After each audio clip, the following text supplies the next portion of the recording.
Hey, thank you for tuning in to this special episode. Tonight, we'll journey through the heart of 1880s Paris and watch a bold dream take shape. The creation of the Eiffel Tower. From Gustave Eiffel's sleepless nights to fearless workers balancing on beams, this story is filled with courage, wonder, and the magic of building something unforgettable. If you enjoy the tale, don't forget to subscribe and comment below with your favorite part. From all of us at Sleepmode Stories, we wish you a restful night. The Tower That Touched the Sky, Eiffel's Legacy. Section 1. The Dream Begins. Once upon a time, in a city that breathed poetry and whispered secrets through rain-glossed alleys, Paris stirred with a strange kind of anticipation. The year was 1886. Snow clung stubbornly to rooftops while the Seine gurgled beneath stone bridges, as if murmuring to the iron dreams yet to rise above it. Inside the Hôtel de Ville, the grand city hall of Paris, warmth came not from fireplaces, but from voices, heated, booming, urgent. A gathering of engineers, architects, and ministers filled the vaulted chamber. Coats flapped as men gestured. Boots clicked against marble. Ink-stained fingers gripped pipes, and mustaches twitched with indignation. "We must outshine London," the mayor cried, slamming a hand on the council table. A marvel for the Exposition Universelle of 1889. A statement, a promise. Suggestions flew like pigeons startled from a square. A new cathedral, a golden dome, a statue twice the size of Liberty. Nothing thrilled. Then, from the shadows, a figure rose. Tall, composed, with steel-gray hair under a worn-top hat, Gustave Eiffel moved to the front. His coat brushed against a satchel filled with sketches, and his eyes gleamed like lanterns in a tunnel. "Iron," he said simply. Laughter erupted. Someone coughed theatrically. Another scoffed. "You'd build our future with scrap?" Eiffel didn't flinch. "You're mad, Eiffel," the city architect snarled. "This iron beast will topple in the first storm." Gustave finally looked up, voice calm but full of fire. "Then let the wind judge. It's danced with my bridges for years. It knows my work." He unrolled a blueprint across the oak table. A tower unfolded, delicate yet immense, rising like a lace spear through cloud and sun. The room fell silent. Even the most skeptical leaned in. That night, back at his study on Rue Rabelais, Eiffel lit only one candle. His daughter Claire had left a folded paper bird beside his pencil jar. He picked it up gently, setting it atop the plans as though it, too, would take flight. He whispered to the blueprints, hands trembling like a father holding a newborn. "Not yet, mon petit, but soon the world will see you." Outside, Paris slumbered under a dusting of snow. But inside, the tower had been born, not in iron or stone, but in the fire of a man's resolve. Section 2. Laying the Foundations. The year turned, and 1887 arrived with a cold that sank into bones. The chosen site lay beside the River Seine, a patch of earth where soft soil and groundwater threatened every step. Workers gathered at dawn, wrapped in wool and leather, their boots crunching over frost-bitten gravel. The sun struggled to rise, as if reluctant to witness what was to begin. Claude, the foreman, was a barrel-chested man with fists like anvils and a voice that rolled like thunder across the riverbank. "They, deeper lads, were planting the legs of God." Pickaxes bit the ground. Men strained against wheelbarrows. The wind snapped at their coats, howling like some ancient thing disapproving of their ambition. Shovels struck water. The earth hissed, spitting back at them. "We've hit the Seine's veins," shouted a worker. Murmurs of doubt swept the site. Some cursed. Some crossed themselves. "Bring the pumps," someone muttered. Eiffel arrived just as the foreman began to bark orders. He crouched, examining the muddy, waterlogged pit. "No pumps," he said, brushing back his coat sleeves. "We'll build caissons, giant wooden boxes sealed with pitch. They'll hold the river out while we pour the concrete within." Claude blinked. "You trust a wooden box to hold back a river?" Eiffel nodded. "An iron to reach the sky." Plans changed that very hour. Carpenters descended like ants, fashioning planks wide as coffins. By torchlight, they built the caissons, enormous structures that seemed like sunken ships in reverse. The air reeked of pitch, clay, sweat, and smoke. Steam hissed from bubbling tar. Workers muttered and sang and shouted, their voices muffled by scarves and frost. Then came Claudette. She was the only woman among dozens of men. They stared when she walked onto the site with her crimson scarf and harness. Someone jeered. She didn't flinch. Instead, she grabbed a hammer, climbed a scaffold, and drove a rivet so loud and precise it echoed over the same. Then she belted a bread-and-work song, sharp and defiant. Iron's no colder than the sea. Grip the sky, not just the key. By midday, no one questioned her again. The work was brutal. Rain turned to sleet. Mud turned to ice. Ropes burned into palms. More than once, someone slipped into a trench. Claude once hauled a man out by the scruff of his coat, swearing all the while, "You want to kiss the river? Do it on your own time." Each of the four legs needed a foundation as wide as a house. Engineers worried about balance. If even one side sank, disaster. Eiffel walked the lines every day, boots caked in filth. He barely slept. At night, he sketched revisions by candlelight, whispering to his blueprints like a priest to relics. Claire would sometimes wake and find him asleep with a pencil still in hand. One evening, Eiffel stood by the pit, watching as the last caisson was lowered. The air was purple with dusk. Steam rose from the river. A young apprentice approached. Pierre, oil-streaked and shivering, his boots still too big. "Monsieur, why does the tower need 4 feet?" Eiffel smiled softly. "For balance. Even giants must stand firmly." Pierre looked down. "Like dancers." "Exactly," Eiffel replied. "Like a dancer on tiptoe." A gust of wind swept through the site. Somewhere, Claudette's voice rose in song again, lifting the spirits of men who had once doubted but now believed. That night, as frost glazed the scaffolding and the riverside below, something had changed. Not just in the concrete blocks hardening beneath them, but in the hearts of those who stood above. The foundations were no longer just engineering. They were faith made solid. Section 3. The Iron Puzzle. By the time spring arrived, the foundations were ready, and the real sorcery began. Not with spells, but with iron. The tower would rise from 18,038 separate iron parts, held together by over 2.5 million rivets. Each beam, bracket, and bolt was shaped with precision in a workshop outside Paris, where the air was thick with soot, heat, and grit. The factory was a place of hammer songs and firelight, the clang of mallets on metal echoing like cathedral bells. Gustave Eiffel walked the rows of glowing forge pits like a priest inspecting sacred altars. Every piece must fit exactly, he murmured to the blacksmiths, running his hands over a curved girder, still hot from the furnace. If one link falters, the whole body falls. Pierre, still learning, had been assigned to beam inventory. He tried to keep count, but his mind wandered. One day, tasked with organizing a vital crossbeam, he lost his grip. The beam plummeted, struck a stack of rivets, and bent into a twisted crescent. The foreman cursed. Workers paused. Pierre stared in horror. "I've ruined it all."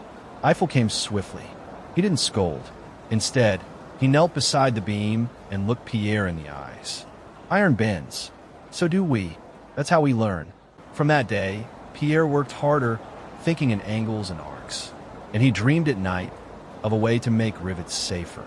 He tinkered with clamps, tested grips, and weeks later presented his prototype, a rivet tong that locked automatically. It saved time and fingers. Claudette, watching him demonstrate it on a test beam, whistled. The clumsy lamb has grown iron teeth. The tower began to rise. At the site, the air sang with clangs and steam. Riveters hammered glowing pins into chilled iron. Sparks showered their faces, and the city echoed like a forge. Claudette danced along the beams with her hammer slung across her back, hair tied in a strip of blue cloth. "We are not building a tower," she shouted above the din. "We're weaving a dream." One day, as she crossed a beam 70 feet in the air, the wind howled and her scarf whipped away. Pierre, caught it below, tying it to a rivet. "It's part of the tower now," he said shyly. And so, the puzzle grew. With every piece that fit, the tower's spine lengthened. It was a dance of science and sweat, each rivet a heartbeat. Section 4. Rising Above Doubt. The taller the tower rose, the louder the protests became. Newspapers called it a tragic iron catastrophe. A committee of artists and scholars declared it an offense to the beauty of Paris. Flyers were thrown from balconies. Rotten apples were hurled at workers. And one morning, a group of well-dressed protesters formed a line outside the site chanting, "Tear it down." Eiffel read every word of the criticism. He carried one particularly cruel article in his coat pocket. "A giant fence post to shame the sky," it read. He didn't burn it. He kept it, letting the bitterness forge his resolve.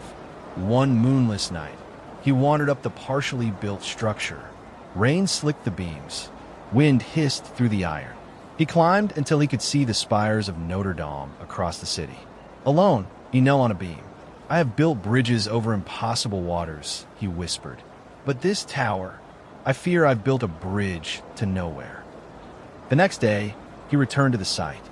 Claudette met him with bruised knuckles and a grin. "We're still standing." So is she. In late 1888, disaster nearly struck. A sudden storm twisted a crane atop the third level. It groaned under the force, dangling over the edge. Workers screamed, holding tight to the swaying skeleton of the tower. Pierre saw a riveter slip. Without thinking, he lunged, grabbing the man's harness and anchoring them both to the beam with his belt. The storm raged, but they held on. Afterward, as the sky cleared, Eiffel climbed to the damaged crane. He inspected the tower's swayed silhouette and smiled. "She bent," he said, "but she didn't break." The tower had earned its spine. Section 5. The Tower's Crown. By March of 1889, only the final level remained. The summit observatory, ringed with glass and crowned with a spire that would pierce the clouds. It was the most dangerous phase yet, not just technically, but emotionally. Every rivet driven this high was a declaration against fear. The wind at 300 meters was unforgiving. It howled like a chorus of lost spirits. Ice formed on the iron overnight, turning each beam into a narrow ribbon of glass. Workers tied their tools to their belts, their harnesses clinking like knight's armor. They climbed before sunrise and did not descend until the evening bells rang out from the sacred curve. Claudette led the upper-level crew. With soot-blackened cheeks and her trademark blue scarf now tied firmly under her chin, she moved like a songbird dancing among the clouds. "Keep your eyes on the metal," she shouted one morning, her breath forming small clouds. "And don't look down unless you want Paris to wink back." Pierre, who had long conquered his vertigo, still flinched when he stepped out onto a crossbeam. Claudette noticed. "Scared of heights, petit?" she asked with a teasing grin. "Terrified," he admitted, gripping the beam with trembling fingers. "Good," she said, tapping his shoulder. "Fear means you respect the sky. Now hammer like you mean it." One particularly frigid morning, the team worked to secure the base of the spire. They worked in near silence, save for the rhythmic hiss of steam and the clank of rivets. From below, Eiffel watched through his opera glasses. His daughter Claire stood beside him, wrapped in her mother's old shawl. "Do you still whisper to it?" she asked. Eiffel nodded. "Every night. Some dreams are too shy to rise on their own. They need coaxing." Inside his coat pocket, he still kept the folded paper bird. Its edges were now softened with time and handling, like a well-loved book. He'd taken to glancing at it before every major decision, as though it held wisdom from another world. On the morning the final rivet was to be secured, a thin mist blanketed the city. Claudette and Pierre joined the others at the summit, where the last panel of iron awaited its place. The wind tugged at their coats like impatient hands. Pierre turned to the youngest member of the team, a boy barely 17, shivering in his coat. "You don't have to go up," Pierre said. "We've all been the youngest once." But the boy shook his head. "I want to be part of the last breath." Together, they raised the panel. With grunts, laughter, and whispered prayers, they aligned it. Pierre handed Claudette the final red-hot rivet. She held it like a chalice. "For the tower," she said, then hammered it home. The sound rang across the rooftops like a bell. Cheers broke out below. A crowd had gathered. Families, skeptics, workers who had retired injured or old. In the front row, a widow from the countryside clutched the hand of her grandson. "She's crying," whispered the boy. "My husband never left our farm," the woman said, tears streaking her cheeks. "But now I've seen the whole world." Then came silence. Gustave Eiffel stepped onto the final platform, carrying the French tricolor folded under one arm. Slowly, with the precision of ritual, he unfurled it against the rising sun. The flag caught the wind. Paris held its breath. And then, cheers. Thunderous, ecstatic, uncontainable. They rolled through the avenues like a storm of joy. People climbed onto cafe tables. Artists in berets tossed sketchbooks into the air. Children waved handkerchiefs. And Eiffel, alone at the peak of his dream, bowed his head and let the moment wash over him. In that instant, he reached into his coat and pulled out the paper bird. He released it into the sky. It caught an updraft, spiraled, and disappeared into the ironwork. No one ever found it. Or so they thought. Section 6. The World Falls in Love. The exposition Universelle opened with a blast of trumpets, the scent of roasting chestnuts, and the laughter of nations colliding in celebration. Flags fluttered like songbirds above the Champs de Mars. Horse-drawn carriages rattled to a stop as thousands poured through the gates. They came from everywhere: Norwegian shipbuilders, Chinese scholars, English duchesses with parasols, and barefoot Italian children chasing one another past fountains. But it was the tower that silenced them. People craned their necks and gasped. The iron structure seemed to float rather than stand. Its silhouette sliced through the clouds like a quill pen scribbling a letter to the heavens. And as the sun shifted, the iron shimmered gold, as though the sky itself were blessing its form. Elevators built into the legs glided upward, powered by a marvel of hydraulic engineering. People compared the experience to being carried in the hands of a god. The hiss of pistons, the sigh of steel, and the gasp of passengers became a new kind of symphony.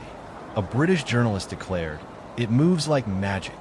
A Senegalese musician said, "It hums like a drum before a battle." Claudette, now tasked with guiding VIPs up the tower, was asked about its strength by a suspicious general. "You think iron can't be beautiful?" she snapped. "It danced in the sky before you dared to look up." Artists lined the Champ de Mars with easels. They painted the tower in dawn mist, in lavender twilight, in stormlight. Poets scribbled beneath its arches. One man wrote an entire ode while sitting on the lowest beam. Lovers kissed beneath its great legs. Children chased shadows and fed birds in its shade. Even the critics, those who had called the skeleton a monstrosity, began to soften. One painter, upon visiting the observatory platform, simply whispered, "It breathes." In the evenings, the lanterns were lit, thousands of them. The tower transformed into a lighthouse of celebration, its glow visible from miles away. In Montmartre, a blind accordion player wept as he heard the crowd's roar and said, "Even without eyes, I can feel its light." High above, Eiffel sat in his tiny skytop office. The room was filled with instruments, barometers, seismographs, telescopes. Yet it felt less like a lab and more like a nest. From his perch, he could see all of Paris. He poured a glass of red wine and toasted the city. To those who doubted, he murmured. And to those who believed, he touched the corner of the desk where the paper bird had once rested. Though lost in the ironwork, it had become legend among the workers. It watches, they'd say, the spirit of the tower. And perhaps it did. For on one dusky evening, as the lanterns flickered to life and the River Seine gleamed with reflection, a child beneath the tower looked up and pointed. "Papa," she said, tugging at her father's sleeve, "I saw a bird of paper in the sky." He looked. Nothing. But for a moment, just a moment, the wind carried something light, delicate, and shaped like hope. Section 7. The Tower's Whisper. Time passed, and with it the world turned. The tower, once doubted, now stood as a sentinel through the changing tides of history. Paris grew around it, sprawling, pulsing, evolving, but the Iron Giant remained steadfast.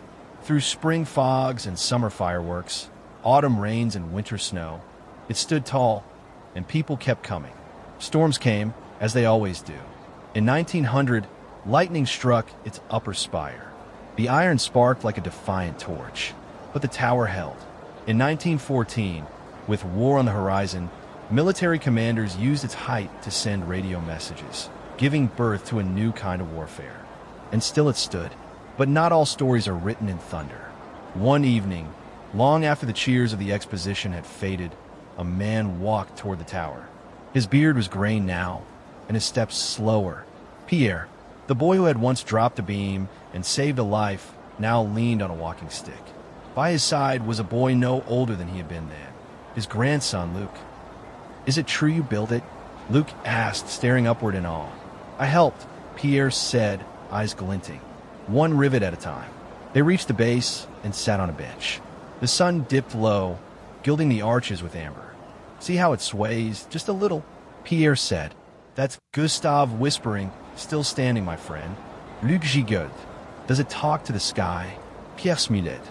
"It listens better than most people ever did." Around them, the city softened. A violinist played nearby. Street vendors closed their stalls. Somewhere above, a cat wandered out onto a sun-warmed beam, curling into a nap. And then Claudette, older now, her hair streaked with gray, but her voice as sharp as a rivet's ping. She was leading a small group of children along the platform walk, including 2 orphans she had found years ago stealing copper scrap behind a tool shed. Instead of chasing them off, she had taught them to rivet. "The tower needs all kinds of hands," she had said. Those boys had grown up with the tower as their nursery, their school, their home. Now, they helped her teach others. "You see this?" she told a girl, placing her hand on the cool iron. "This was built with blistered fingers and brave hearts. You carry that now." The girl nodded solemnly. From high above, wind slipped between the beams. It made the tower hum, a low, constant music. Some said it was just the weather, but others heard more. Old Henri did. The grizzled stonemason who had once cursed the project visited again. He stood by a lamppost, watching the shadow of the tower stretch long and quiet across the square. Then a stray cat, small and thin, crept through the crowd. It reached the edge of the shadow and curled up there, as if in the arms of something comforting. Henri watched it, his lips pressed into a line. "You old miracle," he muttered. "You're softer than you look." And still, the tower whispered. It whispered through winter frost and summer breeze. It whispered in languages no one taught it, but everyone understood. It whispered to lovers, to dreamers, to the grieving and the curious, to the girl who would become a poet and the boy who wanted to fly. And it always whispered the same thing. Dream big, build bold, and never fear the sky. Section 8. Paris Asleep. As the decades slipped quietly into the folds of memory, the Eiffel Tower remained, no longer just a monument to progress, but a silent guardian of dreams. It had seen the tides of war wash against its feet, the joy of liberation ripple across its beams, and the slow, graceful dance of peace return to the city below. By now, generations had grown up beneath its shadow, and still it watched, and still it whispered, each night, as the moon ascended and the lamps of Paris blinked to life. The tower shifted from spectacle to sentinel. Its iron cooled under moonlight, sighing in the breeze. A soft clatter echoed from a passing elevator, the only heartbeat in the silence. In the quiet streets of the 7th arrondissement, couples strolled hand in hand, shoes tapping against cobblestones. Cafe lights dimmed one by one. Pigeons nestled under eaves. And always, there was the tower, its presence comforting, eternal. A small girl stood in her pajamas on a balcony. She clutched a stuffed rabbit and looked upward, lips parted. "Man, does someone live up there?" she asked. Her mother smiled, joining her. "Once a man named Eiffel did. He built it, and then he stayed to watch over it." "Is he still there?" the girl asked, hopeful. perhaps in spirit, perhaps in the whisper of the wind through the beams. That same night, Pierre's grandson, Luc, now grown, walked with his own daughter past the tower. The air was cold, the stars scattered across a velvet sky. She was quiet, watching the structure with wide, dreaming eyes. "What's it saying?" she whispered. "Luc Bouzet. It's telling us bedtime stories, the ones made of iron and sky." High above, a maintenance worker named Margot, who had joined the tower's caretaking team, inspected bolts by lamplight. She paused, placing her hand on the cool metal. "It's not just a tower," she murmured. "It's a memory we keep polishing." Below, in the square, tourists and Parisians alike trickled away. Street performers packed up their violins. A mime bowed to an invisible crowd. The last chocolate chaud was served from a quiet cafe kiosk. And in the golden hush, the tower exhaled. It exhaled light. It exhaled memory. It stood not as a monument to ambition, but as a lullaby made of lattice. Somewhere beneath its legs, a cat curled up in the grass, purring. Somewhere nearby, a child dreamed of building something taller. And in that stillness, Paris, ancient, weary, and wondrous, closed its eyes and drifted into sleep, cradled by the iron giant that had once dared to touch the sky. Section 9. The Enduring Flame. It was spring again, the kind of soft, golden Parisian morning when the breeze carried the scent of lilac and bread, and the city blinked open like a sleepy child. But for one man, this day had been circled in ink for months. Pierre, once a wide-eyed apprentice, now gray, wizened, and leaning on a polished cane, was returning to the tower with someone new. His grandson, Luc, walked beside him, now a teenager with clever eyes and a mind full of numbers and wonder. They arrived just after dawn. A hush still held the streets. The tower, bathed in peach-colored light, rose above them like a living thing caught mid-stretch. Pierre stopped at the same bench he had once shared with Luc when the boy was young. The wood creaked beneath him. He looked up. "She still moves a little, see?" Pierre said, nodding toward the summit. "That sway, that's Gustave whispering. Still standing, my friend." Luc smiled, watching the metal glint. "Did you really drop a beam?" Pierre laughed softly, a gravelly, warm sound. "I did, and I thought I'd ruined everything." But Eiffel didn't yell. He just said, "Iron can always be reshaped, just like dreams." They sat in silence, broken only by bird song and the soft hum of the tower in the wind. Up above, a worker began his daily rounds. Margot, still vigilant, still reverent, stopped to inspect a joint near the upper deck. And there, wedged behind a slat of iron she had passed 100 times, she saw it. A worn, folded shape. Fragile, faded. She gently pulled it free. A paper bird, weathered by time, stained with rust, but unmistakable. She held it in her palm like a relic. Below, as the morning crowd began to stir, tourists pointing, photographers setting up, a couple sharing breakfast on a checkered blanket, the tower's shadow stretched long across the grass. It passed over a young woman reading aloud to her baby, a boy with a toy airplane, a man sketching a proposal ring in a notepad. And over Luc, who looked up and whispered, "I think I want to build something too." Pierre's eyes gleamed. "Then build it, mon petit. Make it strong. Make it sing." The paper bird was sent to the tower's small museum that week, displayed under glass with a simple note. "Un promesse in papier, trouvé infant." A paper promise, found at last. And so the iron giant endured, not merely as a feat of engineering, but as a lighthouse for the human spirit. Its shadow still paints the city gold at dawn. It still cradles cats and catches snowflakes. It still hums to workers and lovers and children who dare to dream skyward. It still whispers, "Dream big, build bold, and never fear the sky."